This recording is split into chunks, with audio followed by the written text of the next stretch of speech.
बिस्मिल्लाहिर्रहमानिर्रहीम। अस्सलाम वालेकुम।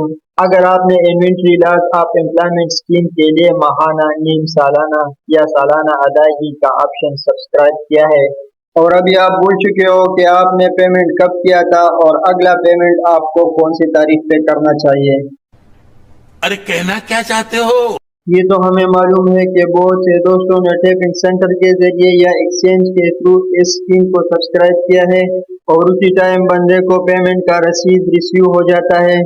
मगर फिर भी अगर आप लोग जानना चाहते हैं कि हमारा इन्वेंट्री लॉस ऑफ एम्प्लॉयमेंट का स्कीम कब सब्सक्राइब हो चुका है और इस स्कीम की मंसूबी और मुमकिन जुर्माने से बचने के लिए अगला किस्त आपको कौन सी तारीख पे जमा करना चाहिए, अबे जल्दी बोल, कल सुबह पनवेल निकलना। ये सब आप इस वीडियो में जान सकते हैं। मगर जो दोस्त हमारे चैनल पर नए हैं उनसे दरख्वास्त है कि हमारे चैनल को सब्सक्राइब करें।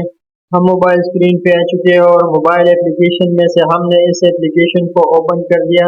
जो भी बंदा inventory loss of employment scheme में पैसा अदा कर चुका है वो रजिस्टर है। समझ रहे हो? समझ रहे हो आप? समझ रहे हो?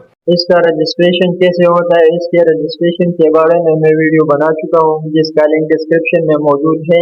तो चलते हैं इस एप्लीकेशन को लॉगिन करते हैं। सबसे पहले हमने यहाँ पर अपना सेक्टर सेलेक्ट करना है।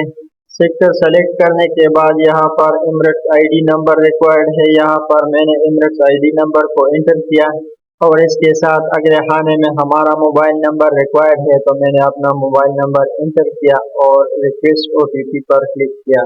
ऐसा करने से इसी नंबर पर ओटीपी मैसेज में आएगा, यहाँ पर हम इंटर करेंगे। ओटीपी इंटर करने के बाद हम इस एप्लीकेशन में लॉगिन हो चुके हैं। दोस्तों आप देख सकते हैं कि हमने कितने अरसे के लिए इस स्कीम में पेमेंट किया है और आखिरी पेमेंट हमारा कब हुआ है। इसी आसान तरीके से आप अपनी inventory loss of employment scheme के पेमेंट के बारे में जान सकते हैं और इसके अलावा आपको टेक्स्ट मैसेज भी मौसूल हो सकता है। अच्छा, वीडियो अच्छी हो तो लाइक करें, किसी का सवाल हो तो कमेंट करें और हमें दे दें इजाज़त। अल्लाह हाफ़िज़।